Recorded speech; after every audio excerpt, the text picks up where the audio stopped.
Hello, and welcome to another episode of The End of the Search. This one I call it The Purpose of All Desires. Well, believe it or not, every desire, although as different as it may seem, have only one purpose, and is to know who I am as whole, not as a fragmented thing or object, but as wholeness. So, in the end, even though we may seem that we are pursuing things and objects and experiences, all we want is to experience ourselves as what we are, which is wholeness, everything. Call it what you will. So I'm going to use some images to demonstrate this. As you can see, the empty space represents wholeness. That's it. And that's what we are. However, when in this wholeness an image appears in it, in this case would be a body, now wholeness, which always remains at wholeness, experiences itself as limited. Why? Because the body represents a limitation. You see?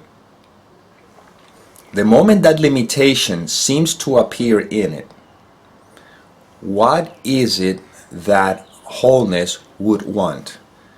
Wholeness wants to experience itself as wholeness, which is not an experience, it's just what is, but I don't know what words could use. But as long as there's an identification with the body, like when you're sleeping and you're dreaming, you are in bed the mind that is whole. But the moment you project a dream and you identify with the dream, you overlook that you are whole, and now you think that you are that object in the dream which is limited, interacting with seeming other objects. So, wholeness is and always will be. But now the moment a body is projected in it, wholeness identifies with the body and thinks that it is a body. And the only desire, again, is to remain itself as wholeness. So, once there's identification with the body, and it believes that it's a body, then the body seems to have desires. The body doesn't have desires. It's actually that which projects the body that projects the desires through the body. The body just is a projection, right? So now, this seeming body, this seeming entity that I claim to be, or I think I am, which again is just wholeness disguised as this body, have desires.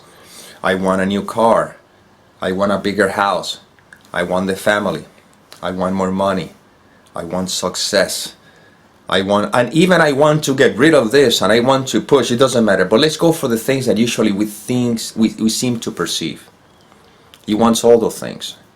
But in reality, he doesn't want the money. He doesn't want the success. He doesn't want the family. He doesn't want the relationship, the body that looks in a particular way. He doesn't want the new house. He doesn't want the car. He doesn't want any of those things. It wants what it thinks that those things are going to give him. What is it that those things supposedly are going to give him? They're going to give him peace. They're going to make him feel whole, happy. You see? But wholeness and happiness, it's already what you are as essence. You see, as source. But as long as you believe to be a body, you pursue all those things thinking that they're going to give you what you want. So, every desire, although it may appear that is a desire towards objects, it's really the desire to experience myself as whole. You see? Now, once we pursue those objects, and realize that their sense of lack still remains even if I have that object, because now I need more objects, or I need another one. If I have $1 million, now I need 2 million. Now I want 3 million, because it's never enough. And will never be enough because the sense of lack can never be satisfied with other limitations, with other objects. The sense of the beingness which we are can only be satisfied when it's recognized as beingness. You see the difference?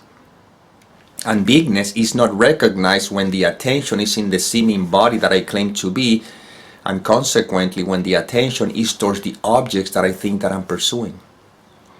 That's why when it says, seek you first the kingdom of God and its righteousness, and all of the things will be added unto you, is a recognition that if everything seems to appear in wholeness, and you are already wholeness, then everything is already a part of you. But not as objects, you see, as essence, as what is. So the point of these videos is not to teach you how to somehow experience yourself fulfilled as a body. No. Is to remind you that you are not that body, that what you are is wholeness, is essence. Now, the way we do so is by pointing to the obvious rather than to try to intellectually understand what can never be understood. What do I mean by that? I never tell you what to do in order to become. I'm pointing to what you already are that is overshadowed by the thoughts. When I said, if you don't believe the content of the mind, if you don't believe the thoughts, what remains? I'm not asking you for an answer. I'm pointing you to the direct experience of beingness, which is what you are, and that is wholeness. And that is what you've been seeking, or everybody's seeking through the obtaining objects and pursuing things and ideals and things. Why? Because we're overlooking the fact that we are. Now we think that we are this thing, and consequently everything, every desire is trying to fulfill the lack that I feel underneath it all, because I have overshadowed, have overlooked the fact that I am. And this is where this is all pointing to.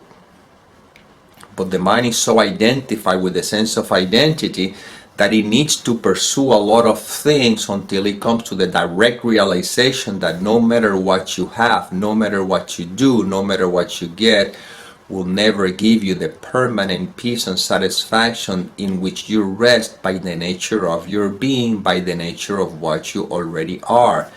It's like the old country song, looking for love in all the wrong places. Well, in this case, we can say looking for truth in all the wrong places, looking for wholeness in all the wrong places. But the looking, because the looking itself is the obstacle to the recognition that you already are.